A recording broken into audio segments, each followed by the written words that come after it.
you take out the richest material and leave the lesser richest out, you'll find out that you can't afford to mess with it. But once you've taken the rich shit out, so it's kind of like blending whiskey with Coke. You know how rich do you want your cocktail? And if you want to drink it if you run out of Jack and you got lots of Coke left. That's an appropriate analogy. Thank you.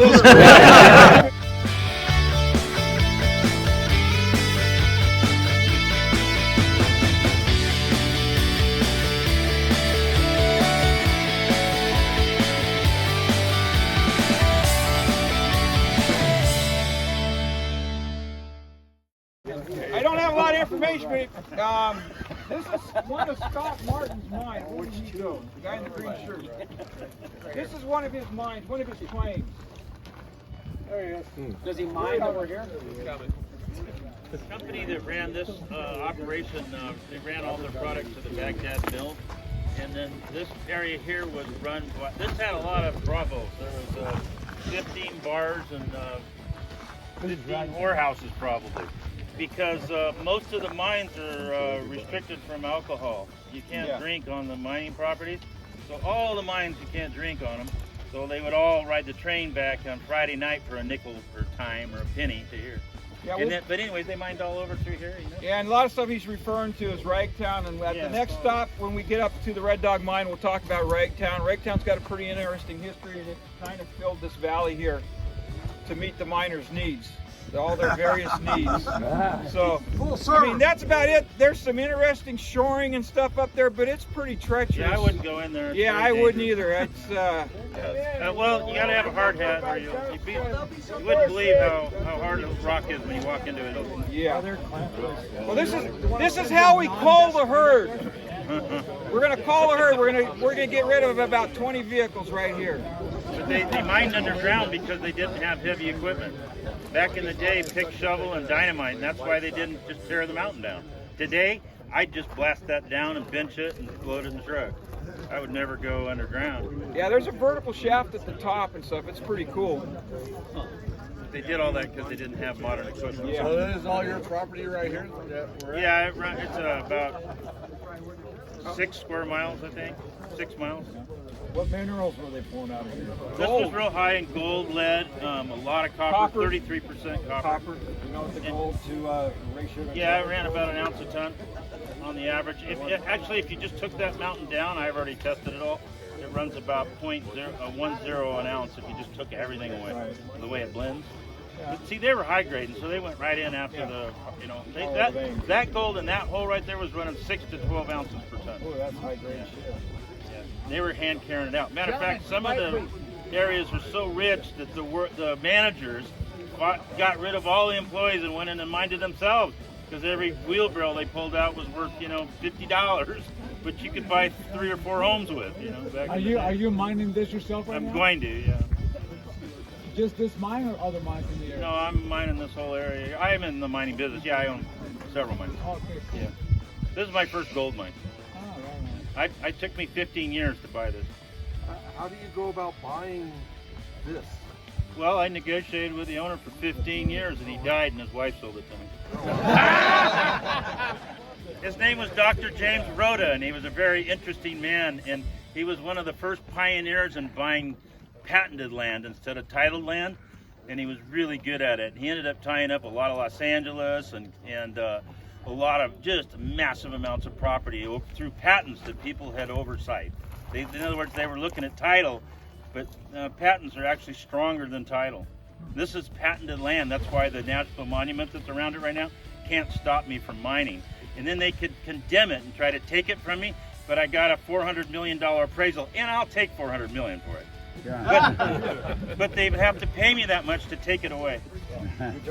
Tickets? So they can't take it away. Brother! Brother, any tickets? I got you. Down payment. So the mine I've got it assayed out at about 6 billion in easily mineable gold. And then I found lithium here, and I found a ton of. Gentlemen, please. No one ever tested for lithium. And then I found a ton of, platinum. Shit, there's 0.10 platinum here. Oh. And then the iridium 6,000 an ounce. Wow. No wonder my spikes are so None expensive. of the old mining companies ever tested for all these new specialty minerals because they weren't worth anything. You know, you couldn't give platinum away in the 50s even. And then the copper was used by the war, so this is one of only 4 gold mine areas, mining districts that were open during World War II. Only 4. Wow. So then there could be a lot of value in working old tailings. Rich. The old tailing piles here, yes and no. They were pretty smart, these miners, in the day. You know, they did a lot. You wouldn't believe the amount of testing they did. They really did a lot of sampling before they dug, because it was hard labor, so they didn't want to dig in the wrong direction. So they really knew what the values were and all. They did fire assays.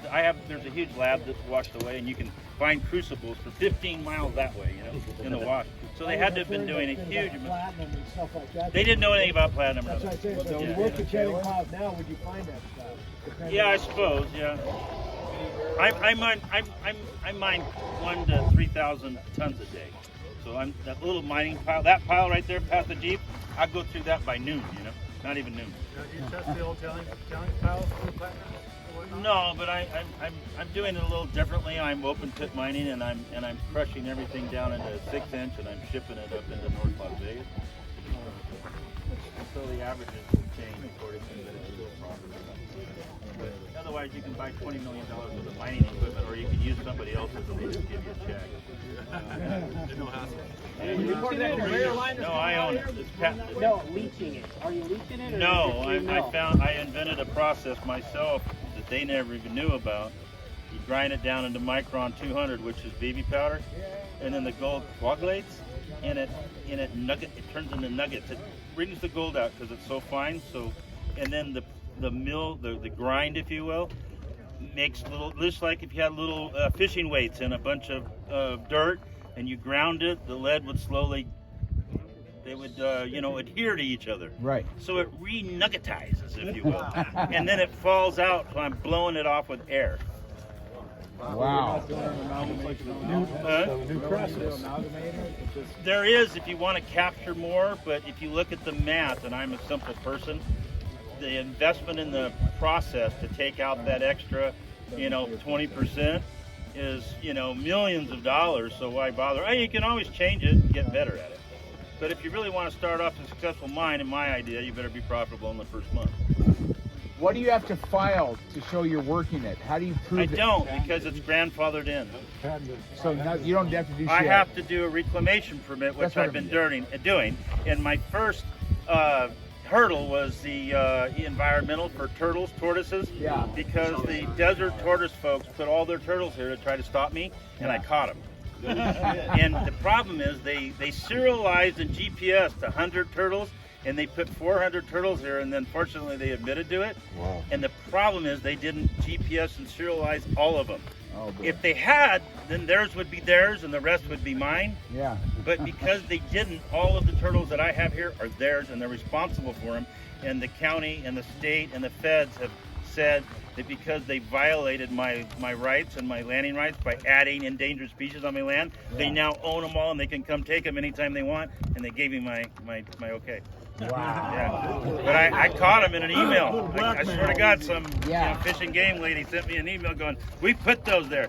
And then I asked her, "Well, how many did you serialize?" And I caught them. They have serial numbers on them. Yeah. And she goes, "Well, we did about 100. Put 300 there." I talked to my attorney, and he's like, "They own them all because they didn't mark all the ones they put here. So every turtle, I can say they put here." Wow. Yeah. Can't you make them shake them? I see. They're not hurting anything. I like turtles. Yeah. I put all the turtle signs on the road, That's and I changed the color of the road from gray to yellow. You notice? Yeah. So you can see the turtles. Because the truckers will be able to see them and not hit them. Now with the serialized Because, a have turtle babies, stands do they out have on the numbers yellow too? road.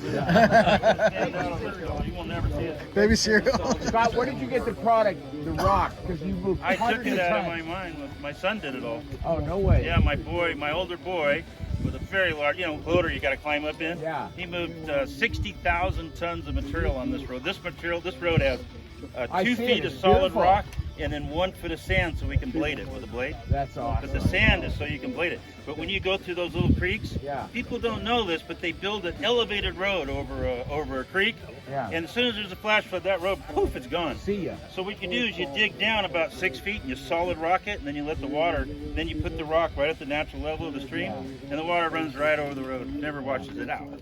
Awesome. Yeah. And you know, people put culverts, they all wash out because the first thing is the flash flood comes with wood and jams it up, and then poof. Yeah. I got way on the road in front of my house. Yeah. Who rock underneath that? Take my road out. Yeah, but you don't see the rock, it looks like sand, but all these washes are, you can run a semi truck over. You know? Who's running that? Where do you keep the equipment, like the big shit? You keep it at Barstow or Well, I move it all around. keep it Like moving? if I could have a loader here Tuesday morning, you know. Right, okay. But you don't leave it out here all No, the time. well, I have to guard it. Then. Yeah, tweakers. Yeah. Well, I got some that if I'm going to put a piece of equipment out here, I'll rent it.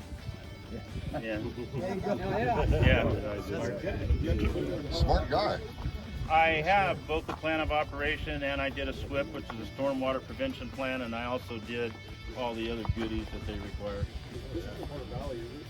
What? No. No, my company's Bagdad-Chase Gold Mine. That's awesome. I'm in the history now, which I thought was really cool because I actually have a couple, 3 partners only on this deal, but one of my partners owns Hal, he owns the Ferris wheel in Seattle on the docks. He built, long story, but he's a big historian and restored all the gold, original docks from Alaska that brought the gold down to Washington, and he turned them into an amusement park. Wow. Yeah, and so when I showed him this place, he wants to redo this like Calico. And he wants to come in, and we want to come in and build all the buildings back here and put a Ferris wheel and all kinds of shit. Yeah, here. Huh? Yeah, of course. Original. Do you have anything to do with the Marcus? That's a scary place. No, I own Best Rock Quarry in Barstow and you know, a few more quarries out that area. I've been in the mining business for construction area most of my life.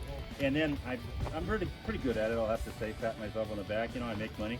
And I thought, damn, I had to get the gold mining business. Because every time we crush up a ton of rock, I get $10 a ton, right? And this shit's got $2,000 a ton in it. And I'm like, you know, I can send a truckload out of here, it's got $90,000 of revenue in it. And there's no buyers. You don't have to have a customer.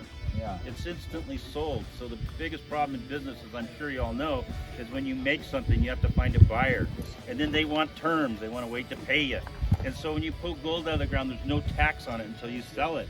Shit, I could fill up a bank with gold and have $1 billion worth of gold and not pay income tax until I sell it. And I can borrow against it if I want. Commodity. No, nothing like that. You melt it down in the bar. Yeah, well, you keep it in what's called a dory bar, which has the coppers and the silvers and all that all combined. And then when you break it into gold bars, that's the time when they try to tax it. Purify it. Well, yeah, because then it's, but actually because it's a raw material taken out of the ground, unless Biden changes the laws, raw material hasn't, well, they haven't changed, there's been no sale. So how can there be a tax? Yeah, there's been no sale because it's same with timber companies. They pull down the timber in the forest. There's no tax until they first sell it. And then everybody that buys it pays more tax. More tax. Yeah.